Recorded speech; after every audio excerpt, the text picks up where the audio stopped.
After months of the community demanding more content, CS2 finally got new community-made content, and the community immediately complained because it's only community-made content. But some of this new stuff is good. We get Poolday added to Arms Race mode. This, I know, is a worthwhile addition as it's always been a very popular map for this kind of game mode, and was even suggested and upvoted on Reddit a few months back. So rejoice!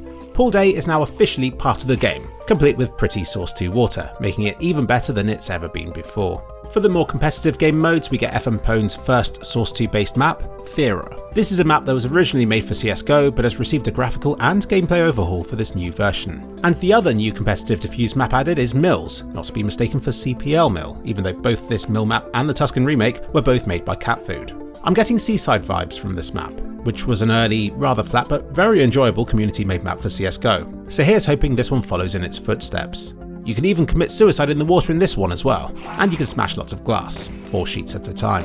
I can't be the only one who looks out at this view and thinks it looks like a Source 1 map, though it is set in the Netherlands, which does excuse some of its flatness. We get 2 new Wingman maps as well. Memento is absolutely beautiful, set around a castle on a tropical island. And Assembly is set in an aircraft hangar of sorts, in and around a deconstructed plane. You'll see on the TV screens a flight website being featured. Now this is an actual website that you can visit, and have been able to visit for a while, and all this time it's been alluding to a bunch of maps that have finally been featured in this update. Until now there's been a bit of speculation about what this could all mean, with July the 23rd being the date that I think people were expecting these maps to release on. So in other words, we got this update a month earlier than expected. There are also a few other maps teased about on this site, set in other places around the world. So we'll just have to wait and see if these eventually get added to the game as well. And the existing maps in the game have received a bunch of fixes, namely to C4 stuck spots. Shout out to DoDuckCS, who I think is single-handedly responsible for every map fix seen in this update. Leetify had some stats on the map rank distribution, and there was something stupid like 50% of players being Silver 3 or below. And this update apparently redistributes the rank, so I imagine if you were Silver 3 before, then you'll now be promoted up to Gold Nova status or even higher still. Shouldn't make any meaningful difference to your experience, but it is just nicer to know with more accuracy where you stand in the ranking system against the rest of the player base. And also, it no longer takes 10 wins to get a rank on each separate map, which was generally accepted as taking too long to achieve. So this update drops that requirement down to just 2 wins per map before you're given a visible rank, which would now make it achievable enough for some people just to grind out the maps simply to get a visible rank on all of them.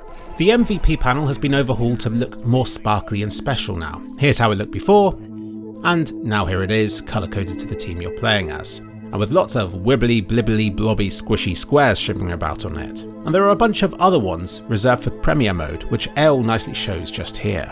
And lastly, the graphics menu has been adjusted. The default menu refresh rate has been up from 120 to 200, which makes a lot of sense because most of us are gaming on 144Hz displays, so it just felt wrong to be skipping frames from time to time.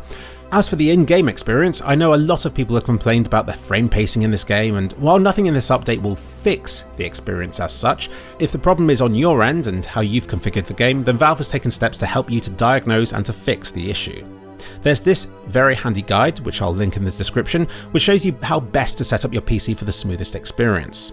And in-game, Valve have bundled a bunch of the graphics options together, which loosely tie in with frame pacing. And they're pushing more heavily towards people using features like G-Sync and Reflex if they're available to use. You should have been using these things already, but if not, then now's a pretty good time to start. I've done a video on this stuff already. G-Sync and Reflex are no-brainers to use, as are AMD's equivalents, which are FreeSync and Anti-Lag 2. And these are especially handy if your PC is struggling to run the game at an acceptable frame rate. Valve also strongly recommends using VSync to eradicate the look of tearing, but if you're on a powerful enough gaming PC already that's pumping out far more frames a second than your monitor can display, then I'd argue there is still reason to not enable VSync, since the visible issue of tearing does become less noticeable the more frames your PC is pumping out in the first place. And keeping it off ensures the absolute latest information is being displayed on your screen at all times, even if it does come with a hint of tearing, which is where a more recent frame is shown midway through a screen refresh. Like I said, on a high refresh rate screen this whole issue becomes kind of negligible anyway. And they've removed this laptop power savings option, which they now confess never actually did anything in CS2 anyway.